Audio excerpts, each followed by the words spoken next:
How is the pandemic changing Canadian politics? I think they definitely had to reevaluate what the main focus is. With COVID, that's definitely on the forefront, obviously, and maybe other stuff has to take a back burner for a bit, but it's important to continue to look at what the government set out in their plan to do and make sure that those are still being addressed. I agree. I think right now is a time for them to really be the leaders of the country, and it's a time for us to really follow what they're doing, and they need to set an example. We're both from Ontario, and over the break, Ontario had problems with like the deputy finance minister going on vacation and stuff and just not leading by example. And so having things like that happen is a little troublesome for the government. But going forward, I think things will get better.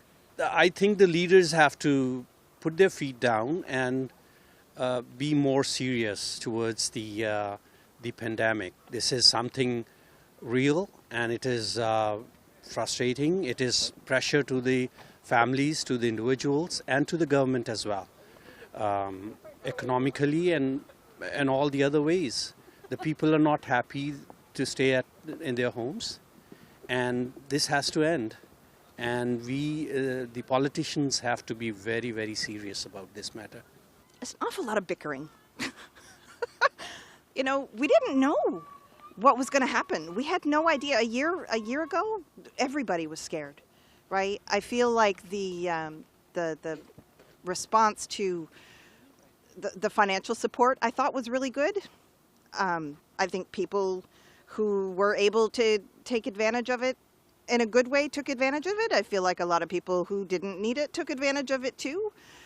So, I mean, now the Prime Minister's struggling with how do we figure that out? Who needed it? Who didn't need it? How do we recoup the losses that we sent out when everybody was in a panic? I feel like the support was there, but now he's dealing with the fallout. You can definitely see how different people in power within our government are handling the pandemic differently, and it kind of does show different colors behind their motivations for certain parts of our countries, like economy, healthcare system, and everything like that. Yeah, I completely agree. I think it's going to show who is actually standing by their word, especially because there were members of politics that were going against what they were telling members of society to do. So it goes to show who's actually standing by what they're telling others to say and who we actually want in power.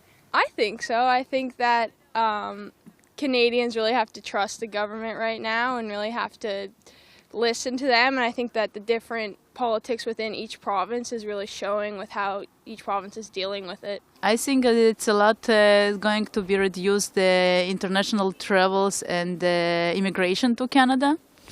And I'm sad about this, but it's what happened during the pandemic. There's probably not as much effort towards the things that are needing to be done because everyone's focusing on the pandemic, and maybe a lot of things that could, you know, that could be addressed are being put aside a bit. Yeah, I would say that people have more of a vested interest in it. People are spending more time reading things, and there's pros and cons to that. I mean, the whole rise of QAnon and all that other stuff is just because, you know, a lot more people are listening, and those kind of things are happening. You're also seeing, you know, things that are happening with other countries are getting involved in our policies and politics as well, and it's illegal, right? But you're seeing a lot of that happening. So politics is definitely taken on a new spin now. It's been more complicated. It's not so easy as just to say, okay, that guy's the truth or that's the truth. I think there's been a lot more miscommunication or no communication or just completely misinformation. You really have to stay on your toes. I don't think it's changed politics. It's changing us. As, you know, just the average layman. You know, I mean, COVID is hard on people. Emotionally, it's hard, and you know, it doesn't help when we're at home and we see these politicians out to dinner. I mean, we've seen that. It's more than frustrating, and it's what's good for the goose isn't necessarily good for the gander. You know, and again, more and more of our money out the door, and and them just doing what they like. Yeah, it could. I mean, it's waking up people to asking questions.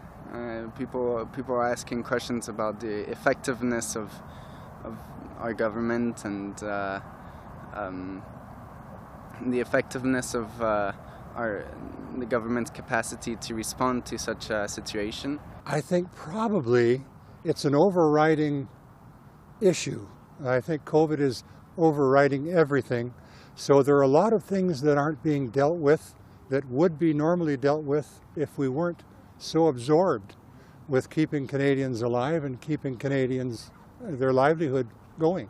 So the politics of it, I think there probably is a little more agreement amongst the political parties than there would normally be. I think Parliament is probably a little less raucous than it would normally be under other circumstances. And that has to be. That's the way it has to be. We all have to pull together to defeat the virus before we can get back to real arguments.